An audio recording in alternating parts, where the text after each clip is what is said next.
반갑습니다.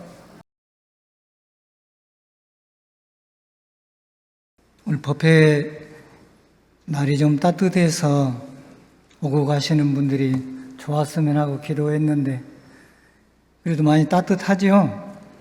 예.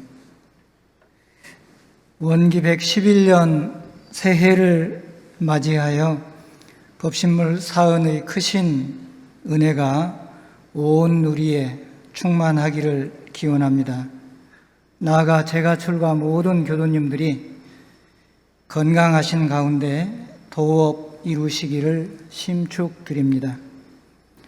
왕산 종업사님께서는 신년 법문으로 은혜로운 평등 세상 함께 만들자 하시면서 부연하시기를 물질의 풍요로움 속에서도 우리 마음의 불안과 결핍은 깊어지고 있으며 과학 기술을 역시 빠르게 발전하고 있으나 그 발전이 우리 인간의 행복까지는 보장해내지 못하고 있다.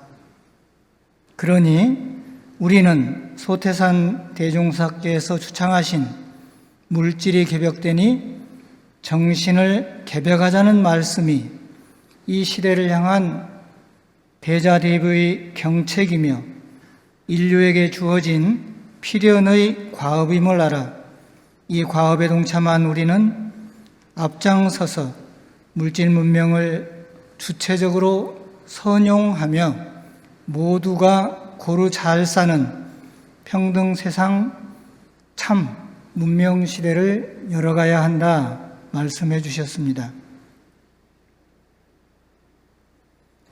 지금은 이제 졸업해가지고 직장 생활을 하고 있는 막내 딸이 있는데 부산에서 고등학교를 다녔어요. 어느 때에 자주 못 봐서 어떡하냐 이렇게 전화 통화를 했더니 딸이 말하기를 아빠 그럴 땐 영통해요 그러더라고요. 그때는 이제 무슨 말인지 몰라가지고 자가 벌써 영통이란 말을 쓰는데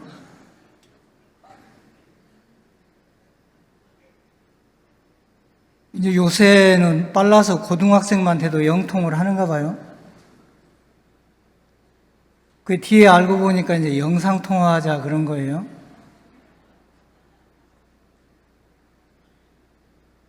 손가락 하나로 지구 반대편 소식을 듣고 인공지능이 모든 분야에서 박사 수준의 문답을 해줍니다. 물질적 풍요는 옛날의 왕들에 비해 저희가 오히려 호화스러운 생활을 하고 있지요. 저는 이것을 문명이기의 홍수시대다 이렇게 표현을 해봅니다. 문제는 너도 나도 문명 편리함과 풍요로움에 취해서 그 큰 물결에 떠밀려진 파란 고해의 중생으로 우리가 살고 있는데 정작 당사자인 우리들은 모르고 있거나 또 알면서도 모른 척하며 살아가고 있지는 않은지 무엇이 파란 고해일까?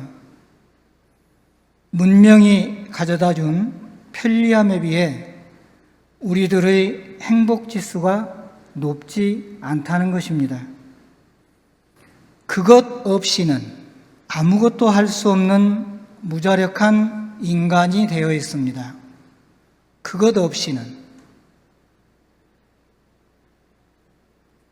휴대폰 없이는 전기 없이는 자동차 없이는 세탁기 없이는 아무것도 할 수 없는 무자력한 인간.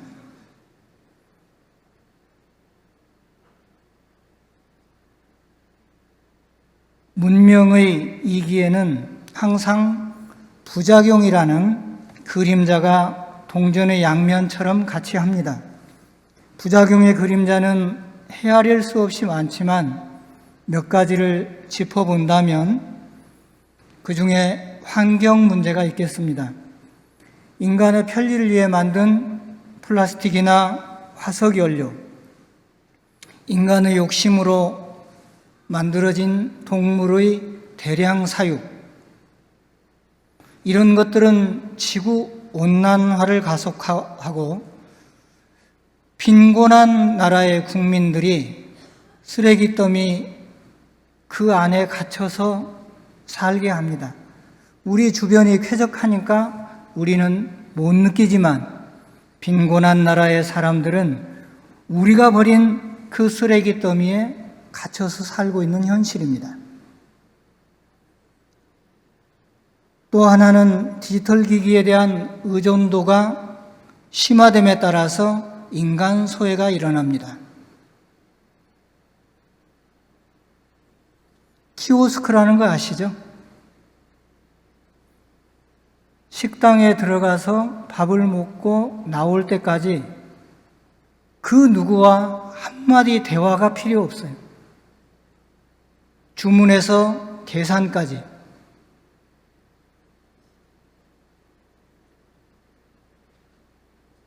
제가 약국에 갔더니 그것도 또 키오스크라는 걸로 하더라고요. 이게 막 이렇게 조금 어리숙하니까 앞에서 나와가지고 도와주더라고요. 디지털 기기가 좋지만 그것에 의존할수록 사람과 사람 사이에 정은 식어갑니다. 왜냐하면 대면 접촉이 줄어들고 대화가 없어지게 됩니다. 그러면 결국 개인주의가 우선이 되고 자기 생각 중심으로 바뀝니다. 다른 사람을 인식하지 않기 때문에 인간 소외가 생겨납니다. 또 하나는 문명이 발전한다고 그 혜택이 모두에게 공평하게 돌아가지는 않습니다. 누군가는 기술의 정점에서 풍요를 누리지만 누군가는 그 속도에 발맞추지 못해 소외되고 차별받습니다. 이 불평등은 단순히 경제만의 문제가 아닙니다. 배운 자와 배우지 못한 자, 지혜가 있는 자와 지혜가 어두운 자, 힘이 있는 자와 힘이 부족한 자, 나만 아는 이기심과 공익을 생각하는 마음, 그 사이에 간극이 커집니다. 간극이 커지면 커진 만큼 불평등이 옵니다. 이 간극이, 이 불평등이 바로 우리가 사는 세상을 고통에 받아 파란고해로 만드는 원인으로 작용합니다. 그럼 이 물질 문명의 발달에서 생겨나는 부작용과 불평등을 어찌할 것인가? 바로 소태산 대종사께서 밝혀주신 4가지 비법을 사용하면 됩니다. 이 4가지 비법이 자력양성, 지자본의, 타자녀교육, 공도자, 숭배입니다. 불평등은 나로부터 비롯되는 요인이 있고 밖으로부터 비롯되는 요인이 있습니다. 그래서 사유가 필요합니다. 자력이 부족해서 생겨나는 불평등과 타력을 입지 못해 생겨나는 불평등.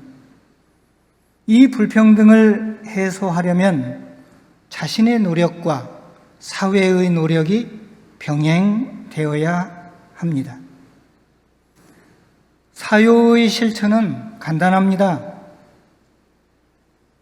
대종사님 말씀, 금년에 신년법으로 내려주신 종법사님의 말씀, 이미 답을 다 주셨습니다. 힘의 불균형에서 비롯된 불평등, 자력 양성으로 해소할 수 있습니다. 의뢰하지 하려는 마음을 내려놓고 내가 내 삶을 책임지는 한 걸음을 내디두면 됩니다. 자력 양성은 경제적 자립도 포함이 되지만 정신의 자주력도 양성을 해야 합니다.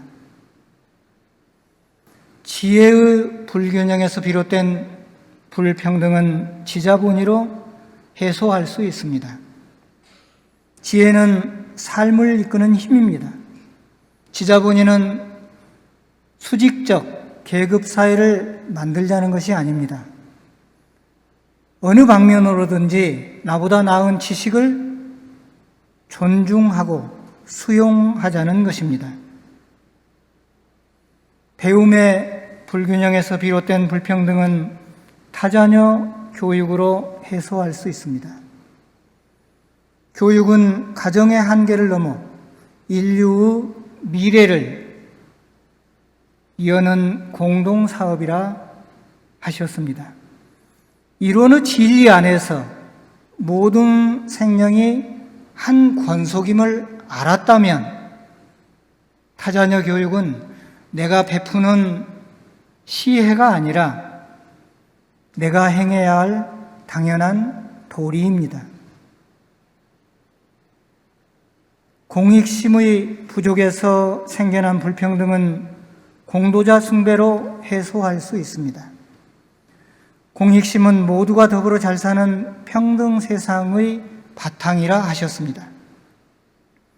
우리들 각자가 개인의 이기심을 넘어서서 이웃과 세상을 위해 크고 작은 실천으로 사회를 이롭게 하는 공도자를 숭배함과 동시에 나도 그러한 공도자가 되자는 것입니다. 이처럼 우리 모든 동포들이 자력을 양성하고 지자를 본의하여 잘 배우고 타자녀 교육을 실천하고 공도자 숭배를 넘어 서로가 공도자가 된다면 은혜로운 평등 세상은 반드시 이루어질 것입니다.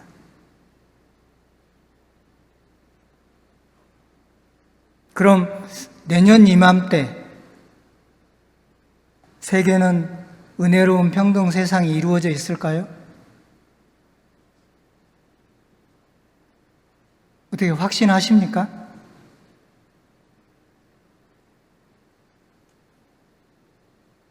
만약 우리가 확신이 서지 않는다면 저는 사요정신이 세상에 실현되도록 촉구하고 실현시키는 주체가 있어야 한다 이렇게 생각합니다.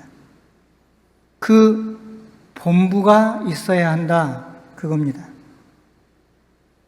정산종사께서 국민의 종교에 대한 신념이 박약하면 정신통제와 양심배양의 힘이 부족하므로 순역경계에 끊임없이 자행자지하여 범죄율이 높아지며 종교를 믿는 이 중에도 혹은 미신에 빠지고 혹은 한편에 집착하여 국민의 참다운 생활과 대중의 원만한 도덕을 널리 발휘하지 못하는 예가 적지 않다 말씀하셨습니다. 종교인이라 자부한다면, 원불교인이라 자부한다면 파란고의 일체 생명을 광대무량한 낙원으로 인도하고자 이 회상을 열으신 소태산 대종사의 서원이 나의 서원이 되었는가? 성찰이 필요한 때입니다. 평등 세상을 이룰 사요를 실현케 하는 근본적인 힘은 어디에서 나올까? 저는 진리적 종교의 신앙과 사실적 도덕의 훈련에서 나온다라고 생각합니다. 최상의 교법을 갖춘 원불교를 신앙하는 우리의 책임은 무엇인가? 모름지기 원불교 교도라면 특별히 먼저 배우고 먼저 가르쳐야 할 도리가 있는데, 바로 진리적 종교의 신앙과 사실적 도덕의 훈련을 먼저 배우고 먼저 가르쳐야 한다고 생각합니다. 원불교 교도라면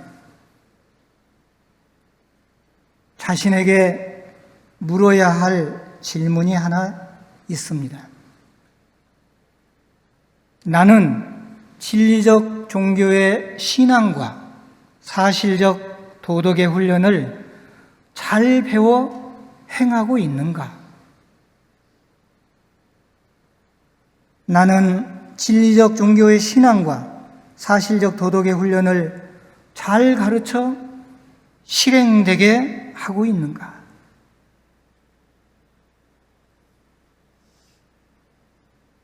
원불교 제가출가 교도들은 진리적 종교의 신앙과 사실적 도덕의 훈련에 대해 모르는 사람이 없고 매우 쉽게 이야기합니다. 그리고 그것이 자부심이 되어 자랑처럼 말합니다. 그렇지만 과연 세상에 얼마나 많은 사람들에게 이 진리를 전했을까?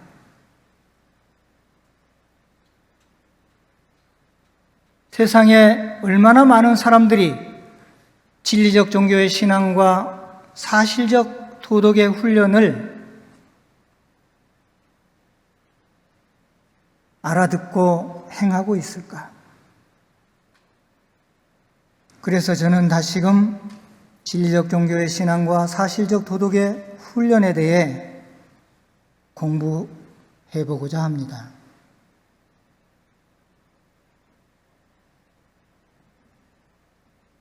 진리적 종교의 신앙이란 다양하게 해석할 수 있겠지만, 우주의 진리요, 이치요, 이치인 인과보응의 진리를 신앙하는 것이다, 이렇게 말씀드립니다. 인과보응의 진리를 신앙한다는 것은 내가 마주하고 있는 지금 이 순간, 지금 이 순간을 믿고 우러러 받드는 것입니다. 저 자신에게 물어봅니다. 나는 진실로 인과의 진리를 신앙하는가? 그래서 지금 온통 은혜로운가? 몸이 아파도, 물질이 가난해도, 가정과 일터에서 내 뜻대로 일이 잘 안 되어도 그것이 진리의 작용임을 받아들이며 온통 은혜로 생각하는가?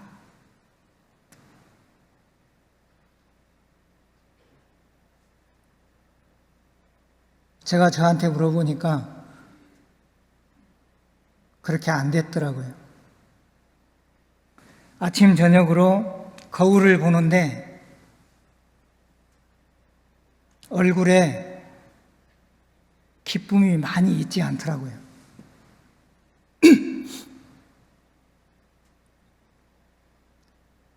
밖으로 원망하고 화를 내지는 않지만 마음으로부터 솟아오르는 희열, 그 희열이 부족하다는 것을 매일 거울을 보며 깨닫습니다. 나는 인과의 진리를 머리로는 알고 있습니다. 그렇지만 내 삶이 온통 은혜로 받아들여지지 못하고 있습니다.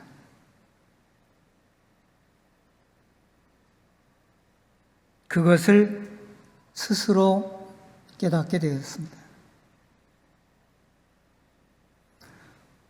오늘 내 삶이 무언가 불만스럽고 충족되지 않는다면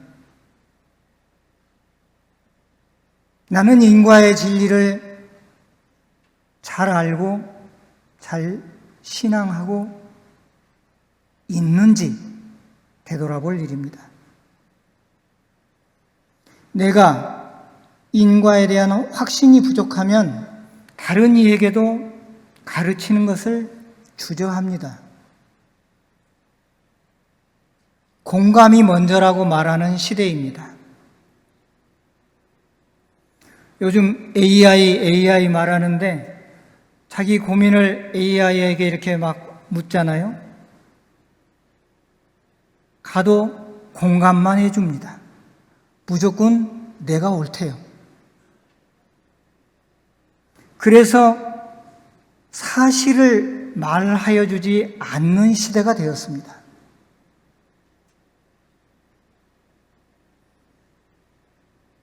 그렇게 되면 종사님 말씀처럼 인과의 진리를 모르는 사람들은 순역 경계에 꺼림없이 자행자지하여 범죄율이 높아지는 것, 그것이 당연한 일 아닐까요? 인과를 공부하다가 이런 생각도 해보았습니다. 나는 출가하여 원불교 회상에 몸담고 있는데 이 교단의 인과에 나는 어떤 작용을 하고 있으며 어떤 영향을 끼치고 있는가? 나는 이 세상에 살고 있는데 나는 이 세상의 인과에 어떤 작용을 하고 있으며 어떤 영향을 끼치고 있는가? 나는 교단과 세상에 진급과 은혜의 인과를 심고 있는가? 강급과 해독의 인과를 심고 있는가?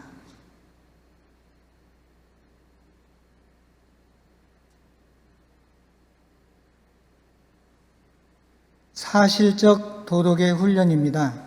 사실적 도덕의 훈련은 역시 대소유무의 이치, 인과의 이치에 바탕하여 활불이 되는 과정이라고 생각합니다.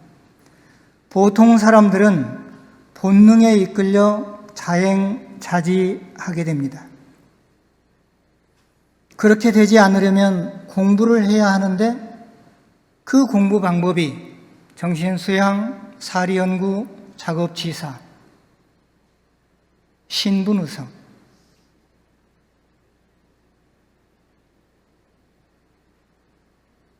쉼없이 하고 또 하는 그 공부, 이 훈련을 통해 태어나고 살고 죽는 것에 자유를 얻고 하고 싶은 것과 하기 싫은 것에 자유를 얻고 일과 이치에도 자유를 얻는 활불이 되자는 것입니다. 저는 이 훈련을 일상 수행의 요법에 바탕한 상시훈련으로 공부하고 있습니다. 새벽에는 심고와 좌선으로 자성자리를 확인하고 챙깁니다. 낮에는 요란함도 어리석음도 그름도 없는 본래 마음을 챙기면서 보은하고 불공합니다. 저녁에는 사경과 일기, 기재, 심고로 자성을 회복하고 공부를 마무리합니다. 요즘 저를 돌아보니까 여러 공부 중 좌선이 오히려 힘들더라고요. 노세 젊어서 하도 많이 놀아가지고 이게 나이 먹어서 하려니까 허리도 아프고 관절도 아프고 그래도 폼나게 해야 되니까 아직 의자는 안 잡고 있는데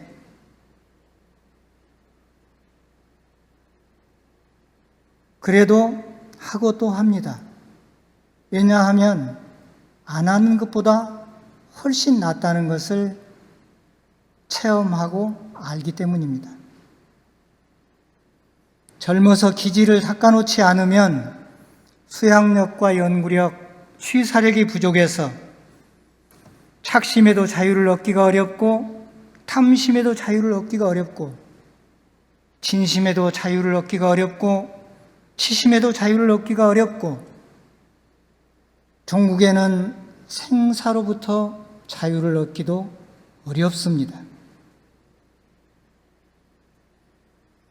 여기 모인 우리는 파란구의 일체 생명을 광대무량한 낙원으로 인도할 항해사입니다. 그러므로 나의 삶 자체가 신앙과 훈련의 표본이 되어야 합니다. 그렇게 가꾸어진 우리의 인격 자체가 세상 사람들에게 가장 큰 가르침이 되리라고 생각합니다. 대종사님의 교법은 실행될 때 비로소 살아있는 생명력을 갖습니다. 그 실행의 주체가 누구인가? 바로 우리입니다. 오늘 예회가 끝나고 문을 나서는 순간부터 우리들의 발길과 손길과 마음을 머무는 그 모든 곳이 사요를 실천하는 공부방, 훈련장이 되기를 간절히 염원하면서 오늘 말씀 마칩니다. 고맙습니다.